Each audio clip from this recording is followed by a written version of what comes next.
Baghdad کے ایک مشرقی ریاست پر برمکی خاندان کے ایک بادشاہ کی حکومت تھی۔ اس نے اپنے رہنے کے لیے شاندار محل بنوایا تھا۔ بادشاہ کے بارے میں مشہور تھا کہ اس کے در سے کبھی کوئی سوالی خالی ہاتھ نہ لوٹا تھا۔ وہ غریبوں کا ہمدرد تھا۔ ایک دن محل کے دروازے پر ایک فقیر پہنچا۔ اس کے جسم پر پھٹے پرانے کپڑے تھے۔ اس کی حالت سے اندازہ ہوتا تھا کہ وہ کئی روز سے بھوکا ہے۔ محل کا بڑا دروازہ کھلا ہوا تھا۔ دروازے پر کئی پہرے دار کھڑے تھے۔ فقیر ان پہرے داروں سے کہنے لگا کہ مجھ پر رحم کرو، میں نے کئی روز سے کچھ نہیں کھایا ہے، اب تو میرے لیے ایک قدم آگے بڑھنا بھی دشوار ہو رہا ہے۔ پھر فقیر نے اس شاندار محل کے در و دیوار پر نظر ڈالتے ہوئے کہا کہ اس عظیم الشان محل کا مالک کون ہے؟ یقیناً وہ بہت دولت مند ہوگا، مجھے اس کا نام بتاؤ۔ پہرے دار نے فقیر کو غور سے دیکھا اور کہا کہ تم کون ہو اور کہاں سے آئے ہو؟ بڑی حیرت کی بات ہے، تم یہ بھی نہیں جانتے کہ یہ برمکی بادشاہ کا محل ہے،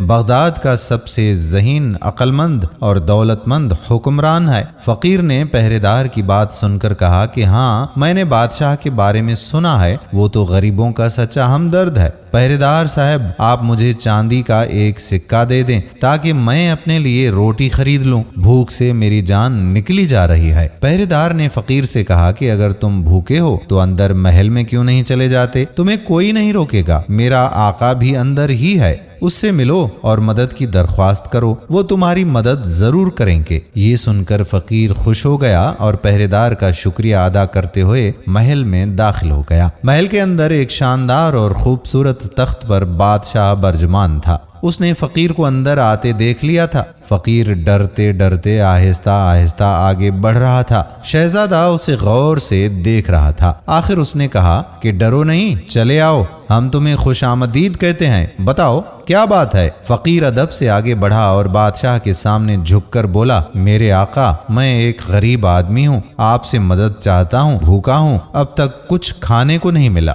بادشاہ نے اس کی بات غور سے سنی اور پھر فوراً تالی بجاتے ہوئے آواز لگائی، کوئی ہے؟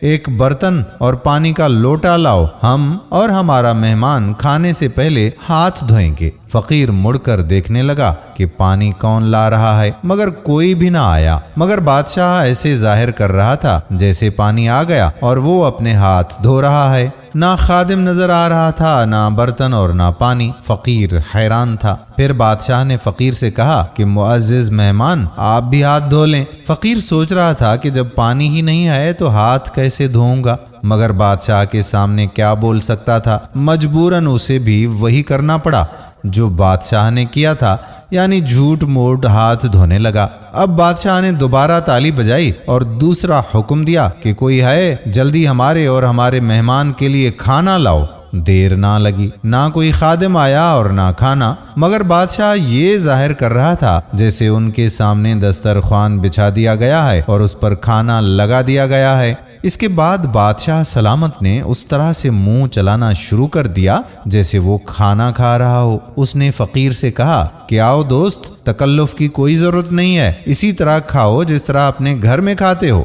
تم نے کہا تھا نا کہ تم صبح سے بھوکے ہو مگر کھا نہیں رہے ہو، کیوں؟ فقیر نے دل ہی دل میں کہا کہ کاش یہاں کھانے کو کچھ ہوتا۔ پھر اس نے زور سے کہا کہ میرے آقا، میں تو خوب کھا رہا ہوں۔ اس کے بعد وہ بھی تیزی سے اپنا منہ چلانے لگا، مگر منہ میں کچھ بھی نہ تھا، اس لیے اس کے مسوڑے دکھنے لگے۔ بادشاہ برابر فقیر سے اصرار کرتا رہا کہ تکلف نہ کرے۔ وہ کبھی فقیر سے کہتا کہ تم نے یہ نہیں کھایا، کبھی کہتا وہ نہیں کھایا، کبھی کہتا کہ میٹھا تو تم نے لیا ہی نہیں، کبھی کہتا کہ اس نرگسی کوفتے کی بھی کیا بات ہے، کبھی کہتا کہ بریانی کا تو جواب ہی نہیں۔ غرض اس طرح سے وہ جھوٹ موٹ کی تعریف کر کے خیالی کھانا خود بھی کھا رہا تھا اور فقیر کو بھی کھلاتا رہا۔ بیچ میں کئی بار بادشاہ نے فرضی اور خیالی خادم کو بلا کر اس سے خصوصی طور پر فرضی اور خیالی کھانے منگوائے اور انہیں بڑے اصرار کے ساتھ فقیر کو کھلایا۔ فقیر غریب بھوک سے بے حال خیالی کھانوں سے پیٹ بھرتا رہا۔ یہ الگ بات ہے کہ اس کے پیٹ میں سچ مچ چوہے دوڑ رہے تھے۔ کھانا کھانے کے بعد بادشاہ نے اپنے معزز مہمان یعنی اس فقیر کے لیے فرضی اور خیالی میوے اور پھل منگوا کر فقیر کو بھی کھلائے اور خود بھی کھائے۔ اس نے اخروٹ، بادام، چلغوزے، آم، سیب،